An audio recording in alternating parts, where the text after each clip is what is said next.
Hola, queridos amigos de Vida Erratia, bienvenidos de nuevo al programa Enriquecidos por su palabra. Este trimestre comenzamos el estudio de un nuevo tema, un tema apasionante, que es el amor de Dios y su justicia.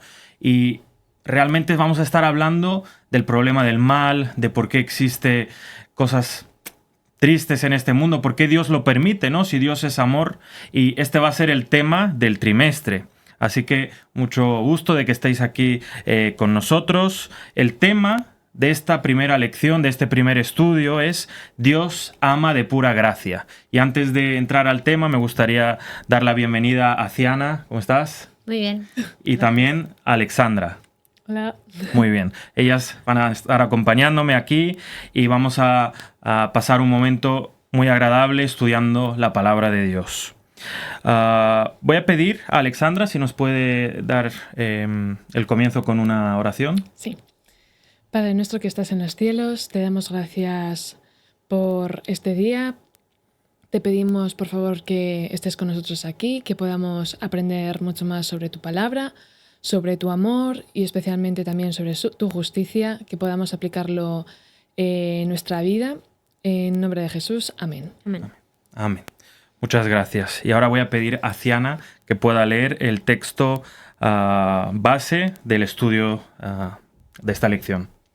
Vale, pues el versículo a memorizar esta semana es Oseas 14:4 y dice: Yo sanaré su rebelión, los amaré de pura gracia, porque mi ira se apartó de ellos.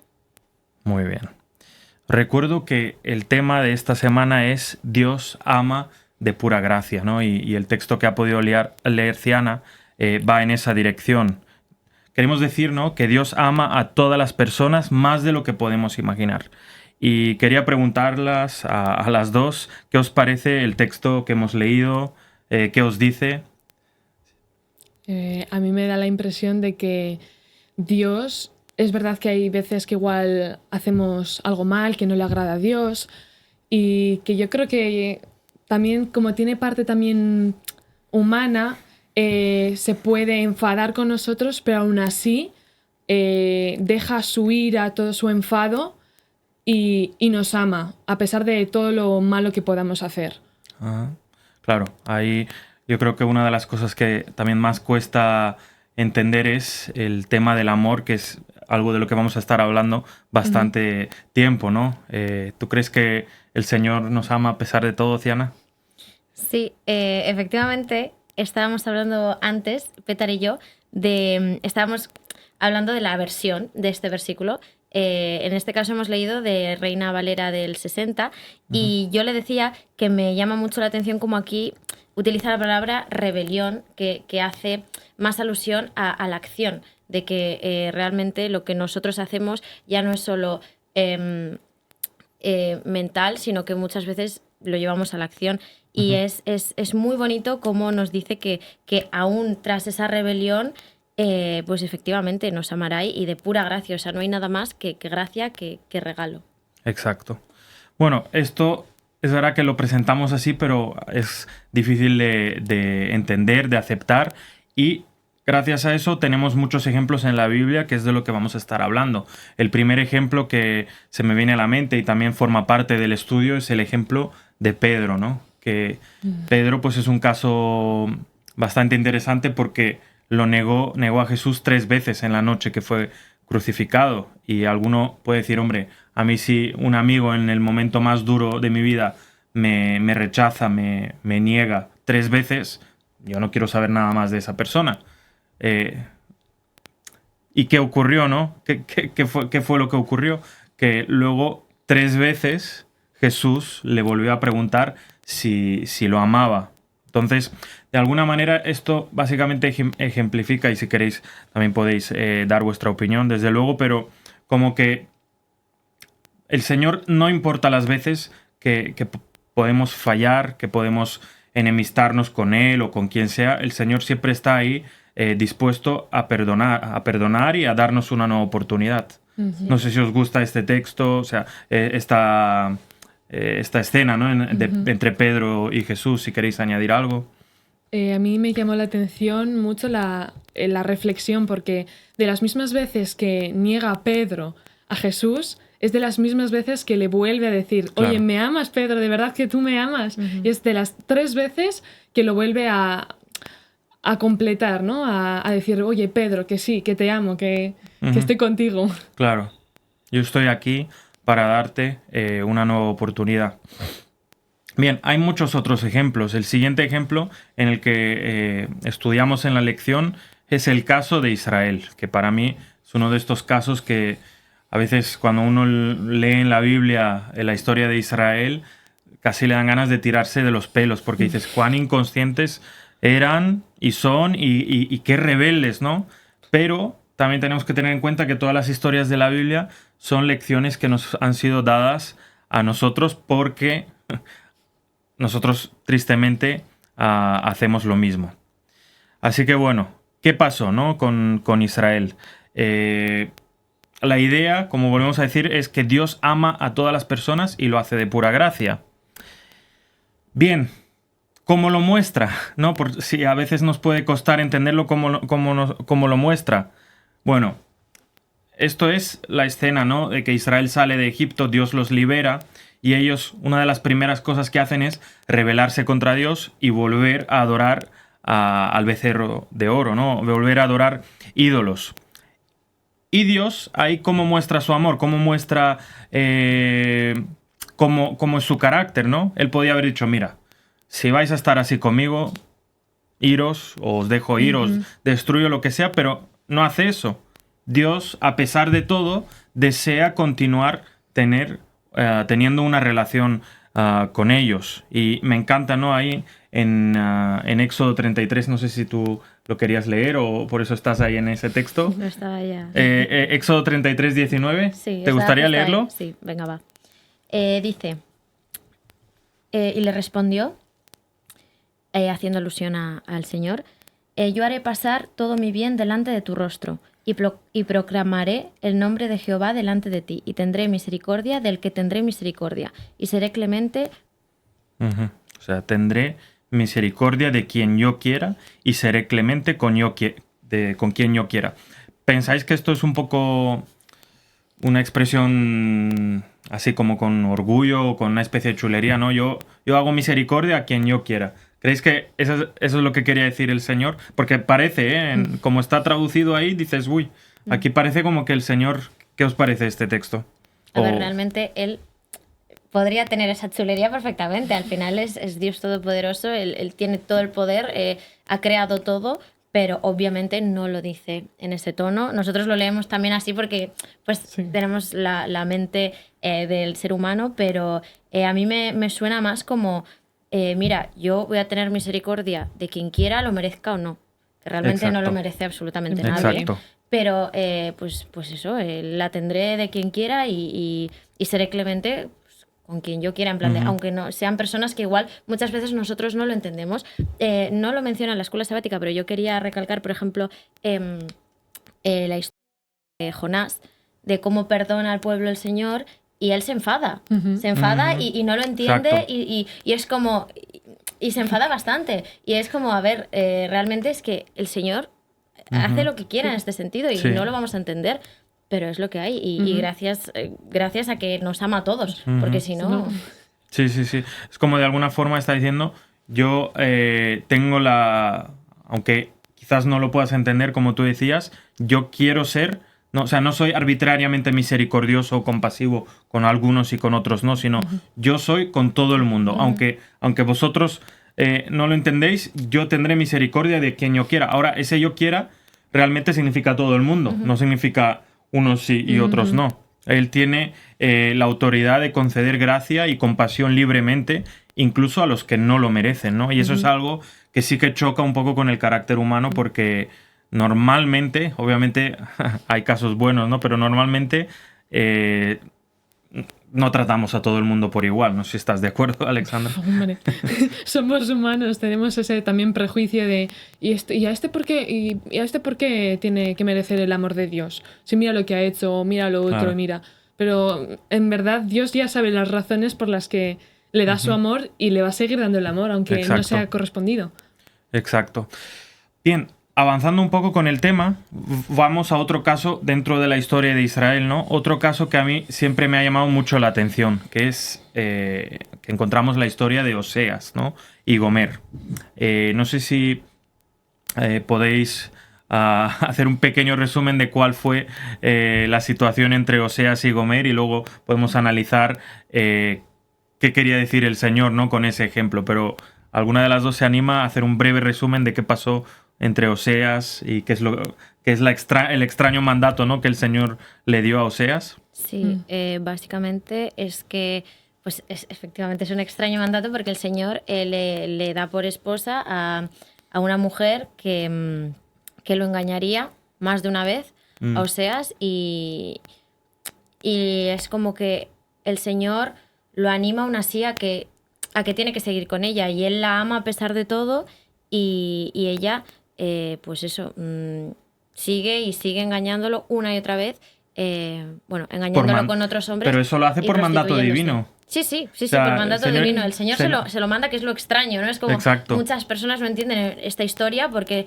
¿cómo puede ser que quiera Dios que tú estés ahí? Pues bueno, era, por así decirlo, una ilustración del amor del Padre con nosotros. Claro. Claro, por un lado, la esposa que iba y se prostituía simbolizaba a Israel, ¿no? Que había tenido infidelidad espiritual con Dios, ¿no? O sea, Dios en ese caso es el esposo e Israel es la esposa. Y ahí dice la que se ha alejado de mí, la que ha fallado es la esposa de Israel, ¿no? Pero como es una historia de amor en la que el Señor, ¿no? Dios nos trata de mostrar el amor que tiene hacia todos, hacia su pueblo, aunque no lo merezcan, ¿verdad? Ahí está la clave del tema, ¿no? El pueblo de Dios se rebeló una y otra vez y Dios siempre fue fiel y el amor siempre lo manifestó hacia ellos, ¿no? Y es en ese contexto que entendemos el texto con el que hemos comenzado, ¿no? De Oseas: yo sanaré su rebelión y los amaré de pura gracia. ¿Qué significa o qué entiendes tú, Alexandra, por pura gracia? Pura gracia me da la impresión de sin nada a cambio. Claro. Casi gratuito, pero te lo da como regalo. Sí. Que no tienes que pagar nada por él. Totalmente voluntario por parte de Dios. Es. Y bueno, ese es un poco el triste ejemplo, ¿no? Algo que tenemos que tener cuidado de no caer en nuestras vidas personales, ¿no? De alguna manera, que el Señor no nos muestre su amor y que nosotros siempre hagamos lo opuesto y nos alejemos de Él, ¿no? Por eso estamos hablando de este tema. En primer lugar, tratar de centrarnos y comprender el amor de Dios. Y cuando uno se relaciona con el amor de Dios, lo entiende, lo acepta en su vida, luego el tema de la justicia, el tema de otras cosas que son complicadas en este mundo, como que hay una base para entenderlas. Por eso es muy importante que todo este tema con el que estamos comenzando lo podamos entender, ¿no? De que aunque el pueblo de Israel en ese momento no merecía el amor, ya que lo había rechazado voluntariamente y había perdido el derecho. O sea, Dios no tenía por qué dárselo, ¿no? Pero, como decíamos, de pura gracia yo os amaré, ¿no? Pero es muy así. Yo antes, cuando lo he resumido, he dicho que es hacia nosotros porque siempre, lo has dicho tú, ¿no? Siempre que hablamos de Israel nos tiramos de los pelos porque es como, pues, que hacían todo fatal, lo negaban una y otra vez. ¿Cómo es posible que teniendo la nube, el esto de fuego, aún así rechazaran a Dios, y etcétera? Nos parece muy wow, cómo pudieron, pero es que nosotros en nuestro día a día corremos muchísimo riesgo de hacerlo también. Quizá no en las mismas magnitudes de hacernos un becerro físico de oro, pero en otros becerros psicológicos lo podemos hacer perfectamente. Entonces, a mí sí que me recuerda un poco, que suena mal, ¿no? Pero a lo que le hago yo a Dios también.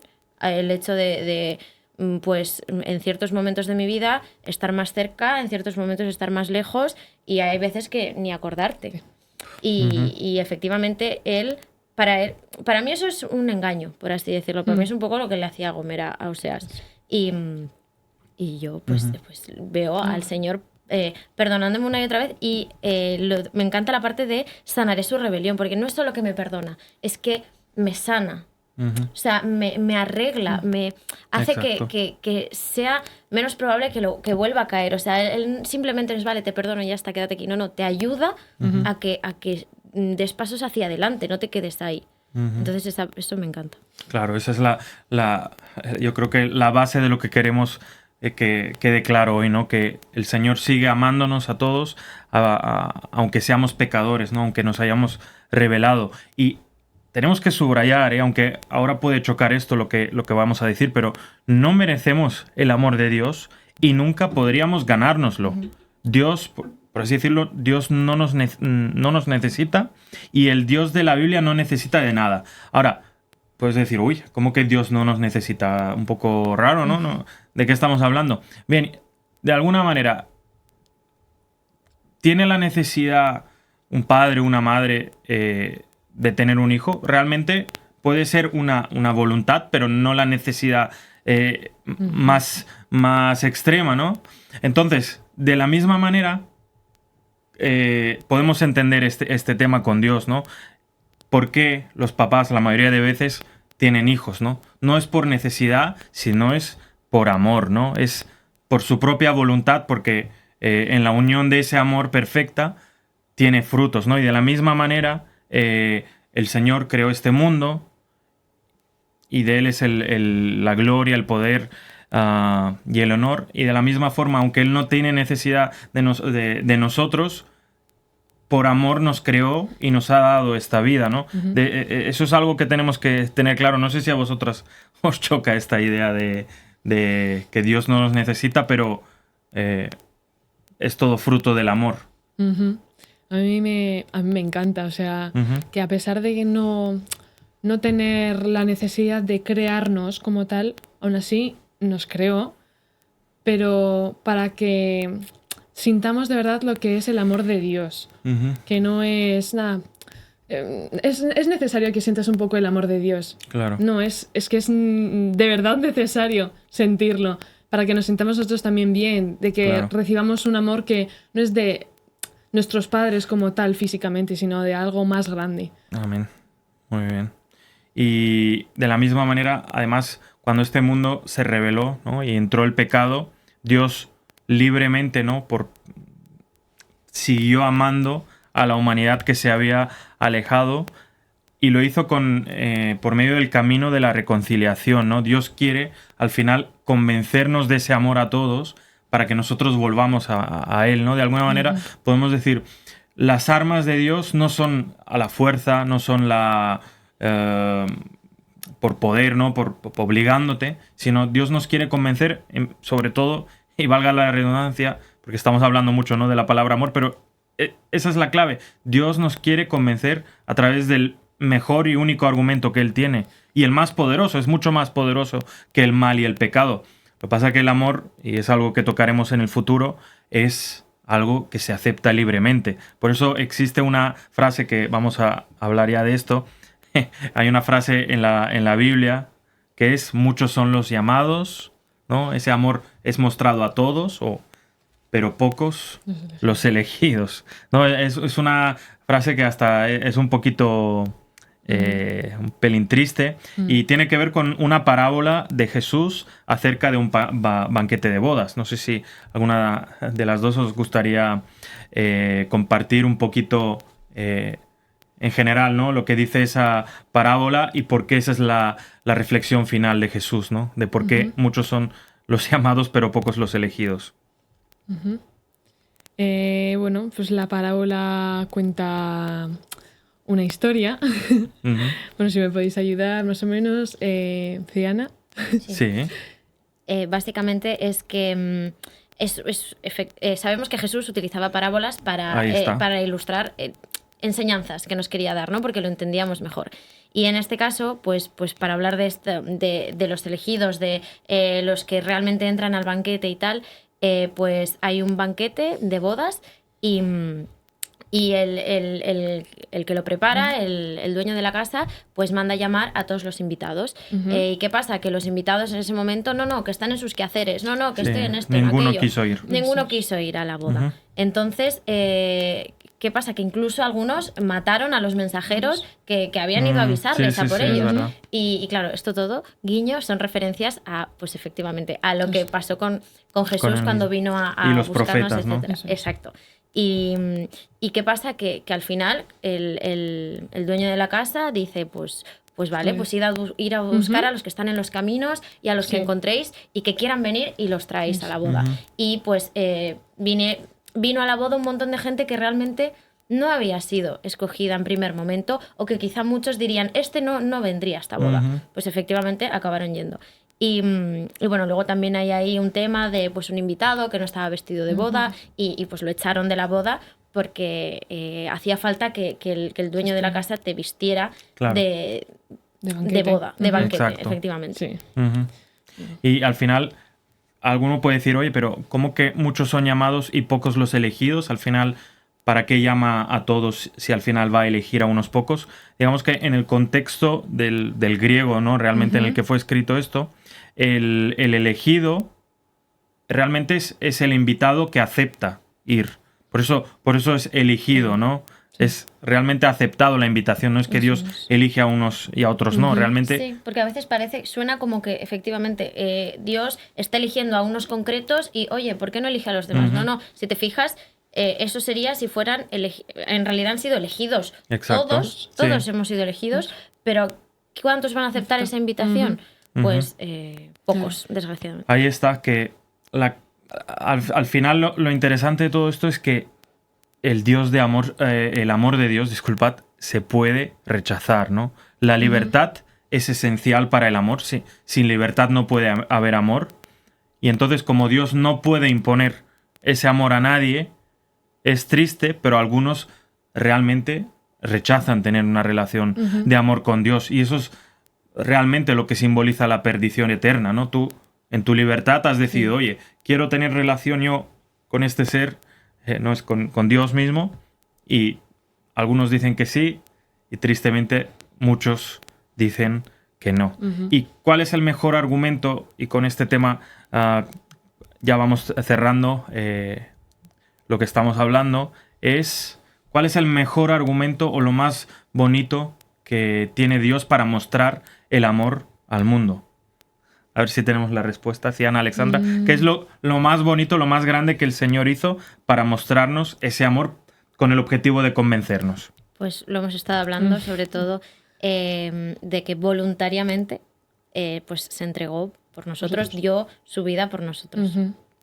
Y eso es lo mejor, ¿no? No hay nada más grande que el que da la vida por sus amigos. Y eso es lo que hizo Jesús por nosotros, y con eso es que nos demuestra absolutamente todo. Lo más guay, por así decirlo, es que lo dio por todos.